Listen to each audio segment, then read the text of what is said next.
आधी रात का समय था। महादेव के मंदिर के भारी लकड़ी वाले दरवाजे बाहर से एकदम मजबूती से बंद थे। कोई अंदर नहीं गया और कोई बाहर भी नहीं आया। फिर भी जब अगली सुबह हुई तो वो भारी दान पात्र पूरी तरह से खाली था। अच्छा। हाँ, मतलब सवाल ये है कि महादेव के मंदिर से हर रात वो धन आखिर चुरा कौन रहा था? सच में ये शुरुआत ही कितनी रहस्यमयी है। और आज हम चंद्रवन के जिन प्राचीन अभिलेखों और लोक कथाओं का ये डीप डाइव कर रहे हैं, वो सिर्फ एक साधारण चोरी की कहानी नहीं है। बिल्कुल नहीं। ये असल में करुणा, सही कर्म और सच्ची सेवा के असली मायने समझाती है। ये कथा एक ऐसे दार्शनिक सवाल पर ला खड़ा करती है कि अगर कोई गलत काम किसी बहुत ही नेक मकसद के लिए किया जाए तो क्या उसे सही ठहरा सकते हैं? बहुत ही गहरा सवाल है। और इन दस्तावेजों में इस रहस्यमय घटना की जो शुरुआत बताई गई है ना, वो किसी असंभव पहेली जैसी लगती है। हाँ, पहली रात का जो वर्णन है एकदम, मतलब उसे पढ़कर ही रोंगटे खड़े हो जाते हैं। चंद्रवन के उस प्राचीन शिव मंदिर के चारों ओर गहरा सन्नाटा था। आसमान में भारी बादल छाए थे और हवा इतनी शांत थी कि मंदिर के भीतर जलते दीपकों की लौ भी बिल्कुल स्थिर थी। एक अजीब सी शांति। हाँ, शिवलिंग पर ताजे बेलपत्र चढ़े थे और एक कोने में लकड़ी का बड़ा सा भारी दान पात्र रखा था, जिसमें दिन भर भक्तों ने अपनी श्रद्धा से सिक्के डाले थे। मुख्य द्वार बाहर से बंद था। और फिर अचानक ग्रंथों के अनुसार एक बहुत ही हल्की सी आहट होती है। एक छोटी सी काली परछाई अंधेरे से निकलती है। वे बंद दरवाजों के पास पहुंचती है, उन्हें छूती तक नहीं है। बिल्कुल नहीं। और भारी लकड़ी का दरवाजा बस जरा सा रहस्यमयी तरीके से खुल जाता है। परछाई अंदर जाती है, सिक्कों की धीमी खनक गूंजती है और फिर सब कुछ पहले की तरह शांत हो जाता है। अगली सुबह जब आचार्य सोमदेव मंदिर पहुंचते हैं तो दान पात्र का ताला खुला मिलता है और अंदर एक भी सिक्का नहीं था। यहाँ इन ऐतिहासिक दस्तावेजों में ना एक बहुत ही सूक्ष्म लेकिन अहम जानकारी छिपी है। अगर इस चोरी के पैटर्न को ध्यान से देखा जाए तो जो बात सबसे ज्यादा हैरान करती है वो चोरी का तरीका नहीं है। तो फिर क्या है? चोर की नियत। अभिलेख बताते हैं कि जब आचार्य सोमदेव ने मुआयना किया तो चांदी का कीमती पूजा पात्र वहीं रखा था। सोने और अष्ट धातु की मूर्तियां अपनी जगह सुरक्षित थीं। मतलब कीमती चीजें नहीं छुई? बिल्कुल। दीपदान को भी छुआ तक नहीं गया था। चोर ने सिर्फ और सिर्फ दान पात्र के सिक्के चुराए थे। इससे एक बहुत स्पष्ट मनोवैज्ञानिक संकेत मिलता है। क्या संकेत? ये कि वो कोई आम अपराधी या लुटेरा नहीं है जिसे कीमती धातुओं या संपत्ति का लालच हो। ये कोई ऐसा है जिसे नकदी की, धन की तुरंत आवश्यकता है। किसी ऐसे काम के लिए जहाँ चांदी के बर्तन काम नहीं आ सकते, बल्कि तुरंत खर्च किए जा सकने वाले सिक्के चाहिए। ये बात तो सही है, लेकिन एक बात खटकती है मुझे। क्या? अगर ये कोई इंसान है तो वो बिना ताला तोड़े, बिना दरवाजे को नुकसान पहुंचाए अंदर कैसे गया? ये तो किसी लॉक्ड रूम मिस्ट्री या किसी हॉलीवुड की चोरी वाली फिल्म जैसी घटना लगती है। हाँ, हॉलीवुड फिल्मों जैसा ही लगता है। और अगर हम मान लें कि इसमें कोई अलौकिक तत्व है, जैसा कि उस समय के लोग मानते थे कि दरवाजे बिना छुए खुल रहे हैं, तो फिर उस पार लॉकिंग शक्ति को इंसानी सिक्कों की क्या जरूरत? सही बात है। मतलब कोई भूत या प्रेत बाजार जाकर खरीदारी तो करेगा नहीं। एकदम सही सवाल है। रहस्य इतना गहरा था कि अभिलेखों के अनुसार दूसरी रात गांव वालों ने और मुख्य रक्षक जलसर ने मंदिर के चारों ओर कड़ा पहरा लगा दिया। हथियारों के साथ लोग खड़े रहे। कोई अंदर नहीं गया, कोई बाहर नहीं आया। और फिर सुबह क्या हुआ? सुबह जब ताला खोला गया तो दान पात्र फिर से खाली था। पहरेदारों के सामने से बिना ताला टूटे धन गायब हो गया। बाप रे। और इंसान का मनोविज्ञान यही कहता है कि जहाँ तर्क काम करना बंद कर दे, वहाँ भय जन्म लेता है। बिल्कुल। जब पहरेदारों को कोई भौतिक सुराग नहीं मिला तो समाज ने इसे अदृश्य राक्षसों या बुरी शक्तियों का नाम दे दिया। गांव में ये दहशत फैल गई कि किसी बुरी शक्ति की नजर महादेव के खजाने पर पड़ गई है। ये एक सामूहिक डर था जिसने पूरे चंद्रवन को अपनी गिरफ्त में ले लिया था। लेकिन इन दस्तावेजों में जो तीसरी रात का वर्णन है ना, वो इस पूरी कहानी को पलट कर रख देता है। अच्छा, तीसरी रात? ऐसा क्या हुआ? इस दहशत के बीच नंदिनी नाम की एक बहुत ही साहसी लड़की बिना किसी को बताए रात के अंधेरे में मंदिर से कुछ दूर एक पुराने पेड़ के पीछे छिप जाती है। रात गहराती है, सन्नाटा और बढ़ता है। अचानक मंदिर के पीछे की झाड़ियों में हलचल होती है। एक आकृति बाहर आती है। दस्तावेजों में उस आकृति का जो हुलिया लिखा है, वो सच में डरावना है। डरावना मतलब?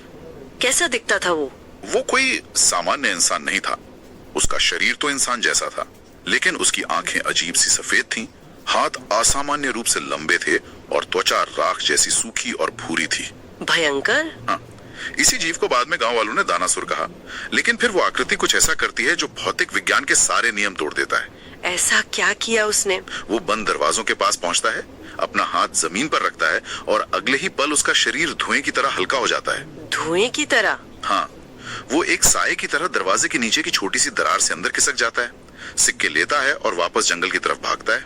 एक ऐसा जीव जो अपने भौतिक स्वरूप को धुएं में बदल सकता है, वो निश्चित रूप से किसी को भी डरा सकता है।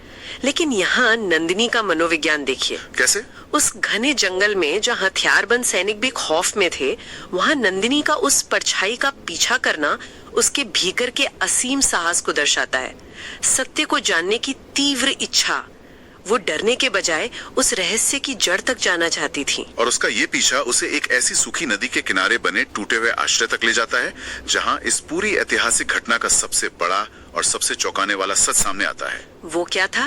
नंदिनी एक चट्टान के पीछे से देखती है कि वो डरावना जीव, वो दानासुर, चोरी किए गए सिक्के अपने ऐशो आराम के लिए इस्तेमाल नहीं कर रहा है। उस खंडहर में 3 लोग बैठे हैं। कौन 3 लोग? एक बीमार बूढ़ी औरत, एक घायल यात्री और एक 6 साल का भूखा बच्चा।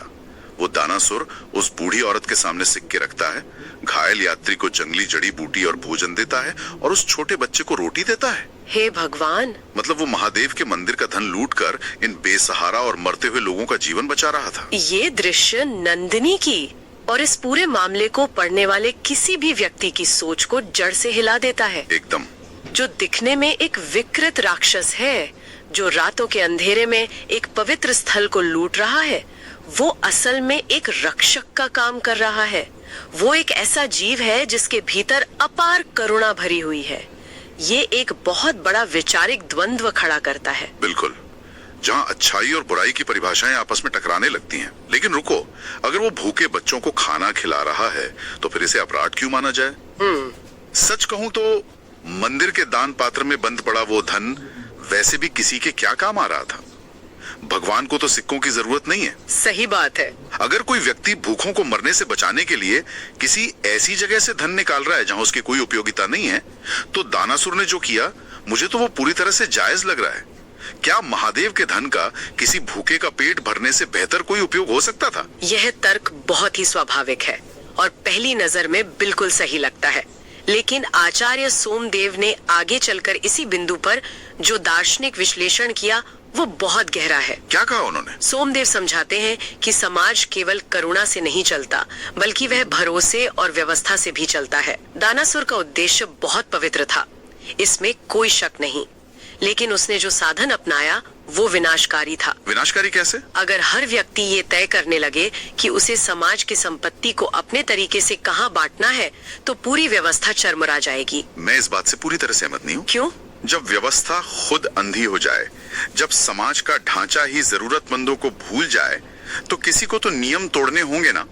इन अभिलेखों में दानासुर के अतीत की जो कहानी है, वो साबित करती है कि व्यवस्था कितनी क्रूर हो सकती है। अच्छा, उसका अतीत क्या था?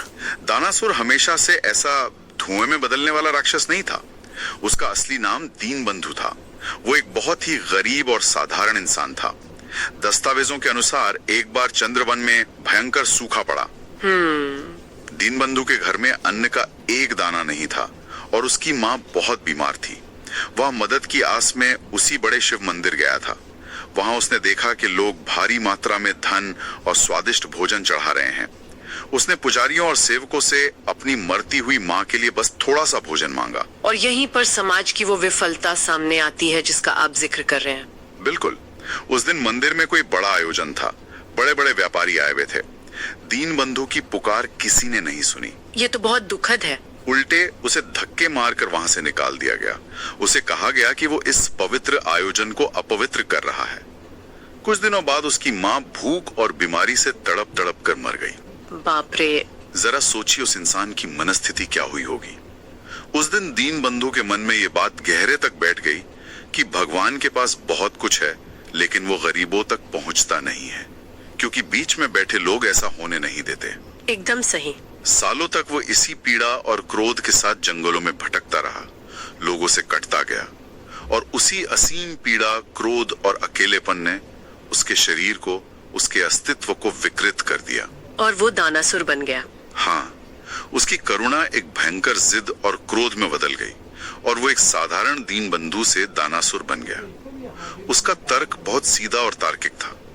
जब महादेव सबके हैं तो उनका धन भूखों के काम क्यों नहीं आ सकता? दीन बंधु की पीड़ा पूरी तरह से जायज है, उसकी करुणा सच्ची है और उसका क्रोध भी स्वाभाविक है।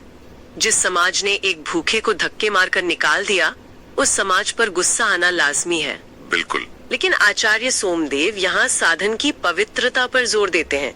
सोमदेव का कहना था कि करुणा अच्छी है, लेकिन अच्छा उद्देश्य हर गलत साधन को सही नहीं बना देता। इस बात को गहराई से समझना होगा। कैसे? दानासुर ने दरअसल क्या किया, उसने बिना पूछे वो धन उठाया जो शायद किसी बहुत ही गरीब भक्त ने अपने दिन भर की मेहनत की कमाई में से पूरी श्रद्धा के साथ महादेव को अर्पण किया था। दानासुर ने उस भक्त के समर्पण का, उसकी श्रद्धा का अधिकार छीन लिया। दानासुर ने खुद को यह अधिकार दे दिया कि वो तय करेगा कि किसी और के धन का क्या होना चाहिए। मतलब ये तो बिल्कुल ऐसा हुआ ना कि कल को कोई हैकर किसी का बैंक अकाउंट खाली कर दे और सारा पैसा ले जाकर किसी अनाथालय में बांट दे। बिल्कुल सटीक उदाहरण है। सुनने में तो बड़ा हीरो वाला काम लगता है। अखबारों में छपेगा कि वाह क्या नेक काम किया है, अनाथालय के बच्चों को खाना मिल गया। लेकिन जिस बेचारे इंसान ने अपनी जिंदगी भर की कमाई जोड़ी थी अपनी बेटी की पढ़ाई के लिए या अपने इलाज के लिए, उसकी सहमति के बिना उसके पैसे छीन लेना, क्या ये किसी भी नजरिए से न्याय है?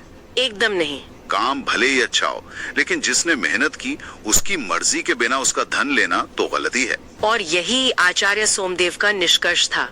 भक्ति और सेवा में साधन की पवित्रता उतनी ही जरूरी है जितनी साध्य की।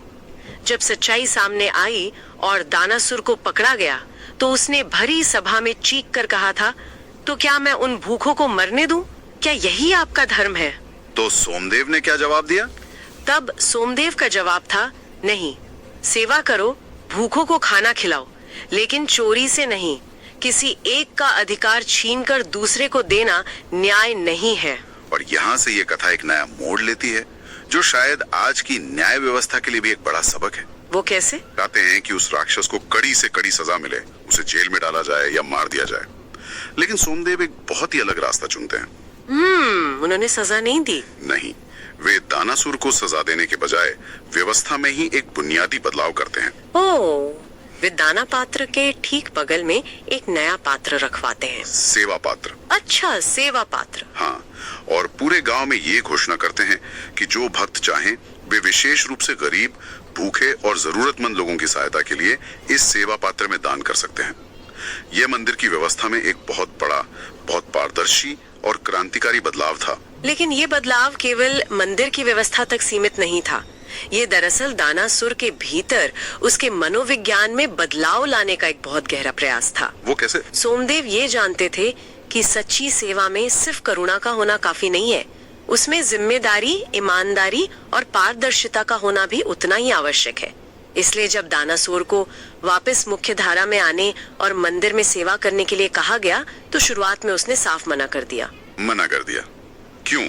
उसे लगता था कि उसने कोई गलती नहीं की है, उसका उद्देश्य तो पूरी तरह सही था। और यहीं पर यह समझना जरूरी हो जाता है कि इंसान का अहंकार कैसे काम करता है। जब नंदिनी उसे मिलने जाती है तो वो दानासुर से एक बहुत तीखी बात कहती है। क्या कहती है? वो कहती है, दूसरों से करुणा की उम्मीद करना आसान है, लेकिन क्या अपनी गलती स्वीकार करने का साहस है? जरा इस मनोविज्ञान को समझिए। जब कोई इंसान स्वार्थी होता है, जब वो सिर्फ अपने फायदे के लिए कोई अपराध करता है, तो उसका अहंकार पहले ही जानता है कि वो गलत है।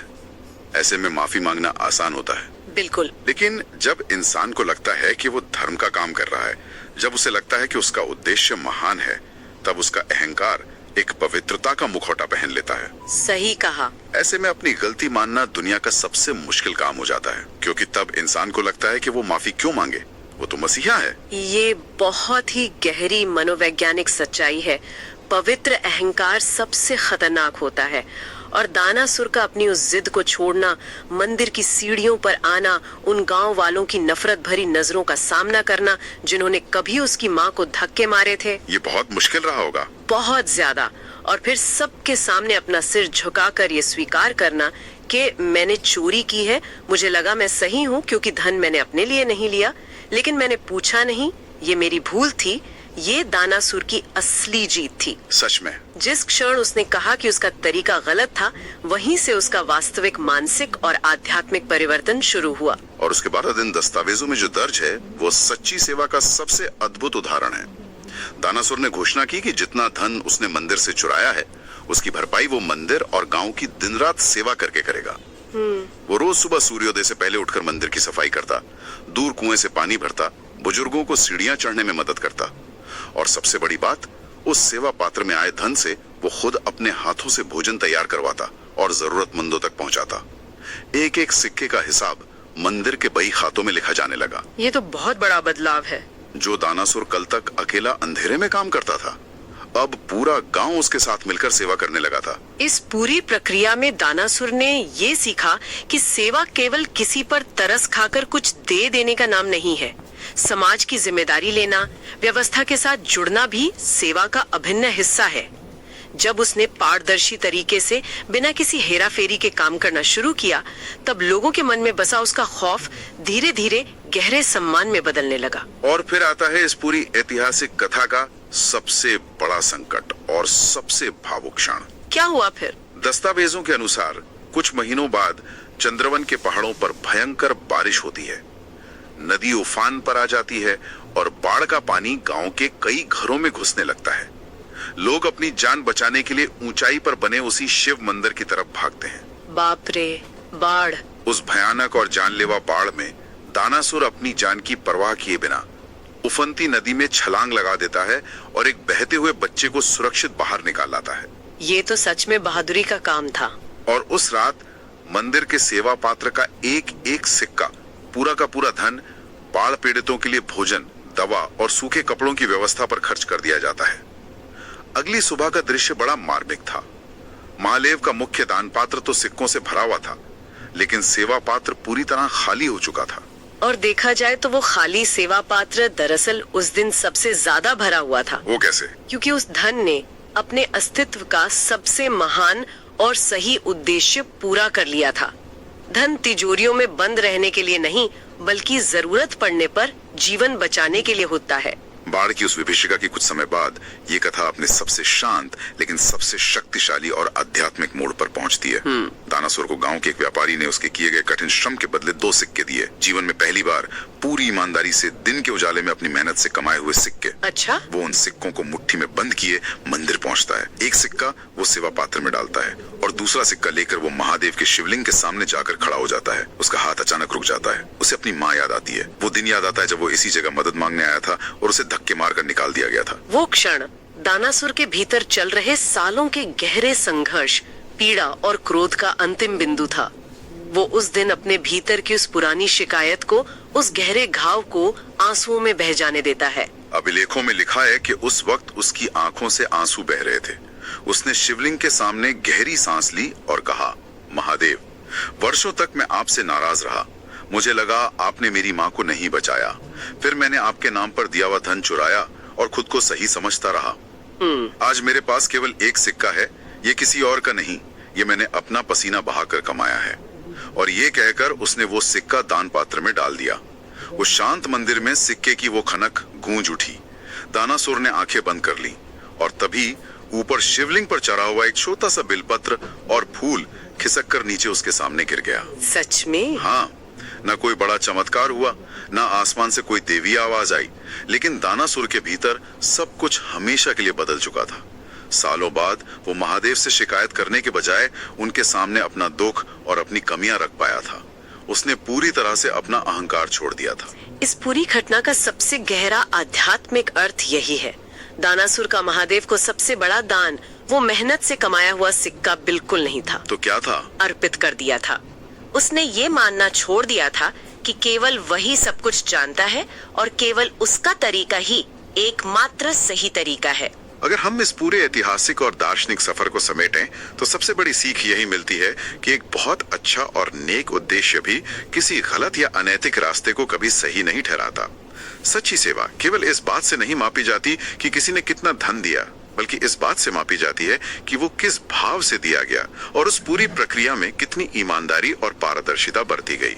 लेकिन इस पूरी कहानी के अंत में एक ऐसा विचार भी उभर कर आता है जो हमें एक समाज के रूप में कटघरे में खड़ा कर देता है।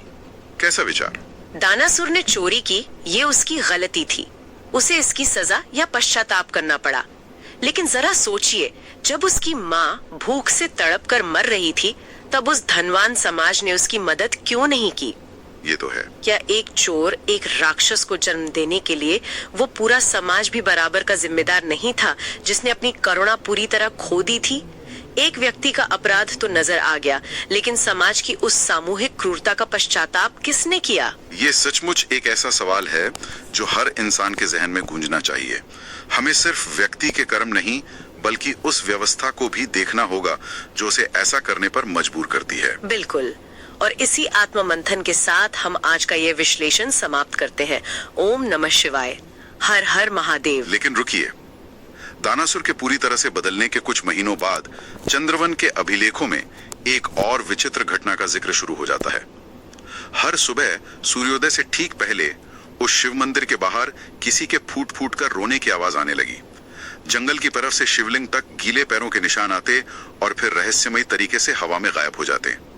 आखिर वो कौन सी रहस्यमयी आकृति थी जो अपना सालों पुराना वचन लौटाने आई थी? इस नए रहस्य से पर्दा उठेगा अगले डीप डाइव में।